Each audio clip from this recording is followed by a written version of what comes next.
like, alright, I wanted to test out 4K. I ran the test earlier, and to keep it at 30 FPS on a 1070 with absolutely everything maxed out, I had to turn the AA down to TAA.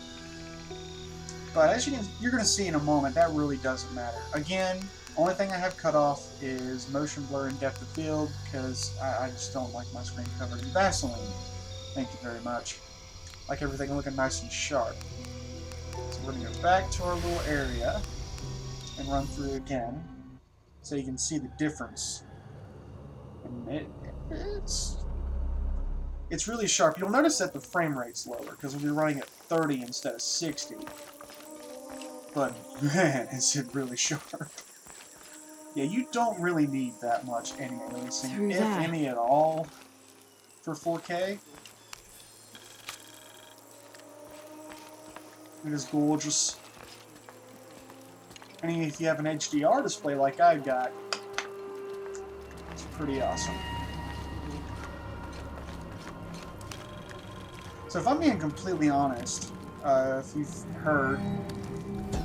probably heard about the new NVIDIA series of graphics cards. Don't really need them, to be honest with you. If you can get a 1080 Ti down to a 1070 for a good price, must be the place Exley mentioned. Get those, because they're far more worth it than most things are going to cost. Because, I mean,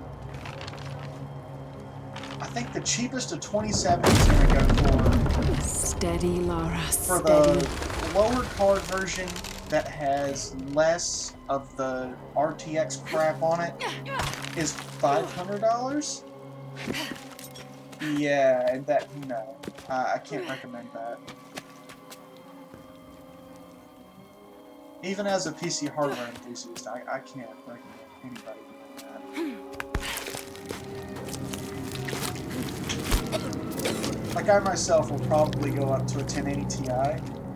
I'm gonna be sick. And the only reason is so I can get better 4K performance.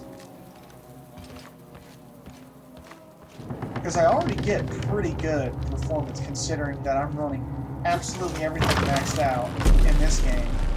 Except for like the motion blur crap. But then again, that doesn't really affect your frame rate really at all. All that does is just spray Vaseline over everything. Kind of like how FXAA does. And I mean, it runs fine. 30 FPS all day, every day. But a 1080 Ti will make things a lot more stable, and the frame rate more consistently higher, probably into the 40s and 50s.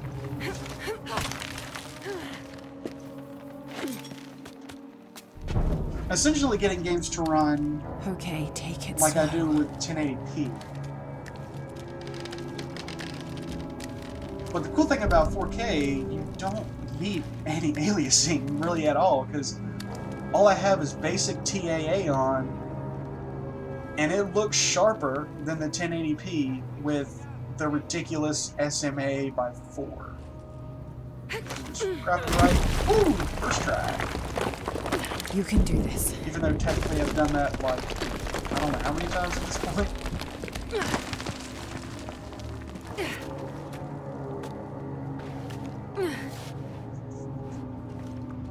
Go. Ritual sacrifice. Alright.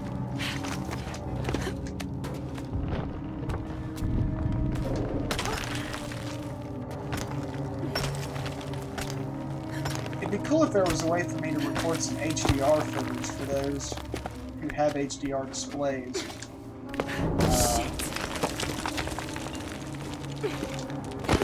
Because this game does benefit from that. In some ways.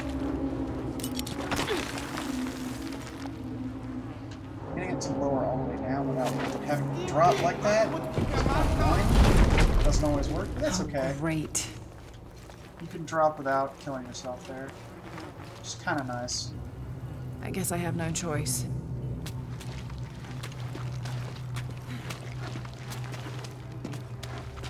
It'd be nice if I could, like, record a bot to do this gameplay right here.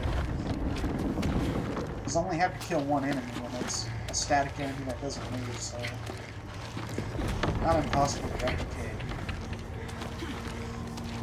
No, let's do it manually.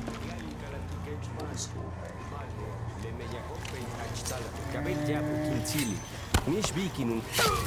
Go. Stabby, stabby. Look aroundy. Put a painting shot in. Is this one of the rebels? And yeah, that's 4K. There's a way in somewhere. Very good looking game. Either a 1080p or 4K. But like I said, this is not what they recommend. Because this is absolutely everything cranked up. Like, you cannot go any higher unless you put this crap on. Let's go ahead and turn this crap on. Turn it to high, and we'll turn the motion blur on, and we'll see how ugly it looks. Oof. Oh, I do not like that. It just blurs everything. I don't know if y'all can see it, but it just looks like they spread Vaseline over everything. Turn that crap back off.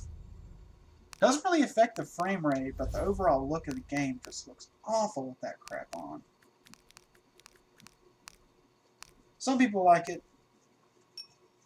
I don't.